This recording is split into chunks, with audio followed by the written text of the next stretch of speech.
요즘 연일 한국 영화계에 즐거운 비명소리가 들립니다.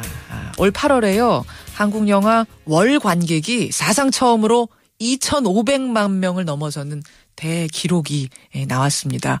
물론 그 선봉에는 이순신의 영화 명량이 있었습니다만 명량만으로 이런 신기록을 설명할 순 없습니다. 같은 바다와 배를 배경으로 하지만 정반대의 코믹함으로 승부를 걸었던 영화가 있죠. 해적. 이 해적이 명량의 1위 독주를 꺾더니 이제는 700만 명을 돌파했답니다. 고래의 습격으로 사라진 조선의 국세, 그 국세를 찾기 위해서 해적과 산적이 길을 떠난다라는 이 기발한 가정에서 출발하는 코미디 영화인데요. 화제 인터뷰 영화 해적의 이석훈 감독 직접 만나보죠. 이석훈 감독님 안녕하세요. 예, 안녕하십니까. 700만 돌파 축하드립니다. 예, 감사합니다. 소감이 어떠세요? 예, 일단 엄청 기쁘죠. 워낙 훌륭하고 쟁쟁한 영화들하고 같이 개봉하게 돼서 상당히 부담이 됐었는데 이렇게 좋은 결과가 있어가지고 너무 기쁘고 감사합니다. 예. 그동안 그렇게 악몽을 자주 꾸셨다면서요? 예, 아무래도 올해 유난히 또 좋은 한국 영화들이 많이 나왔고요. 또 저희는 아무래도 그 중에서 좀 상대적으로 좀 평가가 사람들이 기대치라고 해야 될까 이런 것들이 좀 출발 당시에는 좀 많이 낮았었는데 그것이 아무래도 다른 영화의 감독님들보다 제가 좀 중량감이 많이 부족해서가 아닌가 해서 이제 영화가 잘 안 된다면은 제 탓이 크지 않나 이런 생각에서 상당히 자책감 같은 거 걱정을 많이 했습니다. 예. 지금 이제 감독님도 말씀하셨습니다만 해적과 명량, 군도, 해무 이런 영화가 같은 시기에 거의 비슷한 시기에 개봉을 했어요. 예. 특히 해적하고 명량은 두 편 다 블록버스터, 그러니까 대규모 영화고 조선시대를 배경으로 하고 바다를 배경으로 하고 싸움 장면, 전투 씬이 나오고 너무도 비슷한 점이 많아서 신경이 쓰이신 거죠, 그 부분?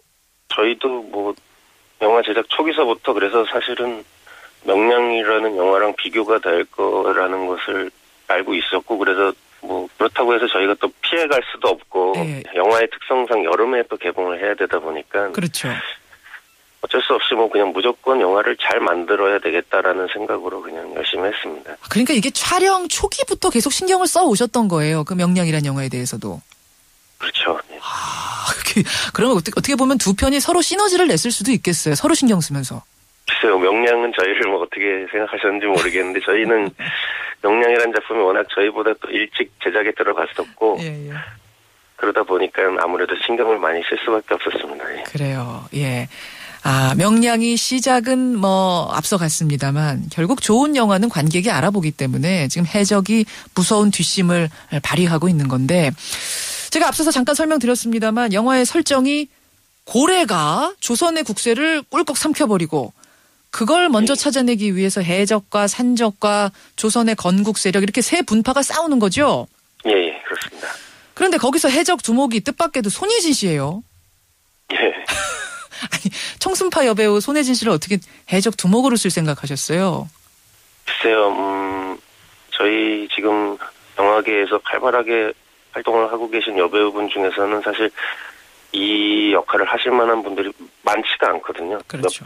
방금 말씀하신 것처럼 손예진 씨는 오히려 이런 역할을 거의 하신 적이 없고 사극도 하신 적이 별로 없고 액션 영화나 코미디 영화를 거의 많이 안 하셨기 때문에 예, 그래서 저희가 오히려 신선하게 손예진 씨가 하시면 관객분들이 더 새롭게 느끼시지 않을까 이렇게 생각을 해서 손예진 씨에게 적극적으로 구애를 했습니다. 감독의 입장에서는 적극적으로 구애를 했지만 손예진 씨 입장에서 덜컥 손을 잡기는 쉽지 않았을 것 같은데 액션을 한 번도 안 찍어본 분이라. 그렇죠.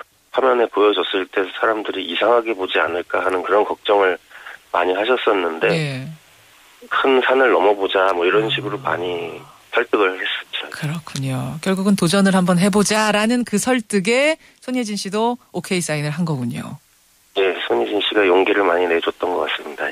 그리고 빠질 수 없는 이 영화의 뭐라고 해야 되나요? 주연급 조연 유해진 씨. 예.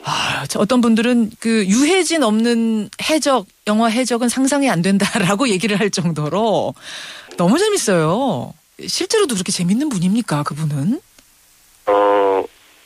처음에 만났을 때는 되게 내성적이고 좀 조용하시다는 인상을 받았었거든요. 예. 근데 촬영이 이렇게 하루하루 진행될수록 이렇게 대놓고 웃기시지는 않으신데 이렇게 조용조용히 한마디씩 하면서 이렇게 지나가시는데 그게 나중에는 점점 중독이 돼가지고 상당히 개그를 많이 구사하시더라고요. 하루 종일 막 얘기를 하시는데 그게 상당히 재밌었습니다. 촬영장의 분위기 메이커 역할까지 톡톡히 한 거네요, 유해진 씨가. 그렇죠. 예. 그래. 유해진 씨뿐만이 아니에요. 박철민, 오달수, 김원혜. 보니까 코믹 연기의 달인이라고 할 만한 분들이 다 모였어요. 그래서 저는 영화 찍으면서도 얼마나 재미있었을까 싶은데 오히려 감독님 입장에선 좀 찍기가 어려우셨다고요. 예, 아무래도 배우분들이 워낙 욕심들이 또 많으셔가지고 대본에도 없는 많은 또 재미있는 애드립들을 많이 또 해주셨거든요. 대본에도 없는 소리를 그렇게들 하세요. 워낙 연구를 또 많이 하셔가지고 다들 재미는 있는데 이제 아쉬웠던 점들은 이제 시간 관계상 좀 그런 장면들을 많이 편집할 수밖에 없었다는 게 좀 아쉽습니다. 그래서 아예 나중에는 애드립 금지령도 내리셨다면서요. 뭐 금지까지는 아니고요. 그냥 좀 자제해 주십시오. 이렇게 부탁을 드렸죠. 그래요. 예, 영화 해적 700만 명을 돌파했습니다. 감독 이석훈 감독 지금 만나고 있는데요. 영화의 상당 부분을 배 위에서 찍어야 했고 또 액션씬도 많았고 뭐 이래서 굉장히 우여곡절도 많았을 것 같은데 가장 기억에 남는 에피소드라면은 어떤 것 기억나세요? 영화가 여름 영화다 보니까 배우분들의 의상이라든지 이런 것들은 좀 얇고 특히나 해적분들은 좀 살을 많이 드러내는 그런 의상들을 저희가 많이 준비를 했었는데 처음에는 여름부터 저희가 촬영을 시작했었는데 여름에는 산적들은 또 옷이 산에서 사는 설정이다 보니까 저희가 옷을 좀 두꺼운 설정을 또 했거든요. 털 옷이라든지 이런 걸 해서 산적분들은 촬영 초기에는 굉장히 덥다고 불평을 많이 하셨었는데 오히려 이제 겨울에 접어들면서 좋아하셨고 산적과 해적 반대로 입장이 바뀌었어요. 예. 고생 많이 하셨습니다. 참 고생 많이 하고 찍은 영화라는 티가 곳곳에서 나던데요. 지금 700만 돌파했고요. 슬슬 어떻게 1000만 욕심도 나시죠? 글쎄요, 뭐 1000만 관객이 들면 좋긴 하겠지만 현실적으로는 뭐 제가 처음에 800만 관객이 들었으면 좋겠다라고 생각을 했었거든요. 예. 영화가 잘 되면 800만 관객 정도만 되면 속편도 만들어질 수도 있지 않나 이런 생각에서 800만이라는 목표를 세웠었는데 잘하면 가능하지 않을까 이렇게 생각하고 있습니다. 충분히 저는 넘을 수 있을 것 같은데 속편도 기대를 해봐도 되는 거군요. 그러니까. 다행히 영화가 이제 잘 되고 있기 때문에 그냥 슬슬 속편을 만들어 보면 어떨까 이런 얘기를 하고 있습니다. 근데 아직까지 뭐 구체적인 건 아니고요. 그래요. 예, 이석훈 감독님 정말 웃을 일 별로 없는 요즘 우리 사회에 2시간만이라도 실컷 웃을 수 있게 해주셔서 감사드리고요. 앞으로도 좋은 영화, 훈훈한 영화 많이 만들어주시길 부탁드립니다. 예, 알겠습니다. 감사합니다. 오늘 귀한 시간 고맙습니다. 예. 700만 돌파한 영화 해적 이석훈 감독이었습니다.